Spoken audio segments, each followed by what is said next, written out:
When I was 9 years old, my parents sent me to stay with my grandmother for the entire summer. Most people thought my family was lucky. We owned construction companies, farmland, storage facilities. Half the county depended on us for work. People called it old money, quiet wealth, generational success. My dad would always smile and say, "We've been fortunate." That was the word everyone used. Fortunate. They said spending the summer at Grandma's farmhouse would be good for me. Fresh air, hard work, learn where everything started. What they didn't say was why they refused to stay the night, or why my dad kept looking at the tree line like he expected something to step out of it. Grandma's farmhouse sat miles from the nearest town, woods on 3 sides, an overgrown field on the 4th.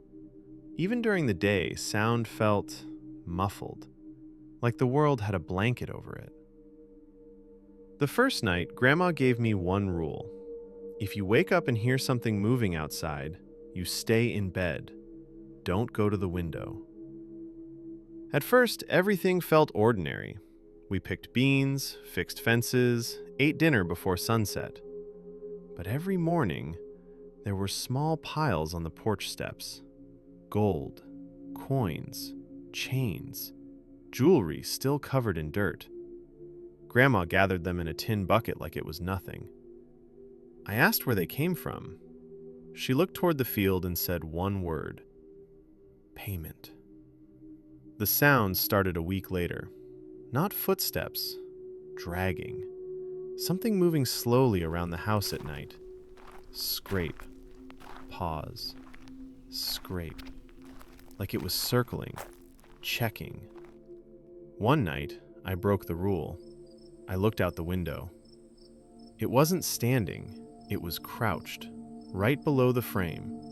Its back faced me, spine pushing against its skin, arms too long, fingers buried in the dirt. It wasn't searching, it was waiting. The next morning, Grandma said, "You looked, didn't you? It knows you saw it now." That's when she told me, our family didn't build its wealth. We inherited it from that thing. Every few nights, we sat on the porch with a lantern, waiting, and eventually, it would appear. Never entering the light, just watching, and we watched back. That was the agreement. Stay visible, stay present, never abandon the house, because the wealth wasn't a blessing, it was rent. Grandma died years later. The businesses kept growing. We were still fortunate, until my father called. "There hasn't been anything left on the porch in 3 weeks." When I arrived, there was only one thing waiting: a single gold coin. That night, I sat outside with the lantern. The fields moved, though there was no wind. Then it came, closer than ever before, right to the edge of the light, watching me. Its skin wasn't just pale, it looked worn, like clothing. Inside, I found Grandma's ledger, every generation recorded, summer observed. But sometimes, one entry said something different: stayed. Those were the years our family became richest, most successful, most powerful.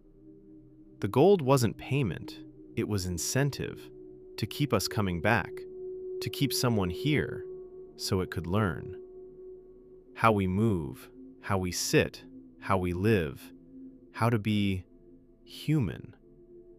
Outside now, I hear it walking, not dragging, walking, practicing. I'm still sitting on the porch.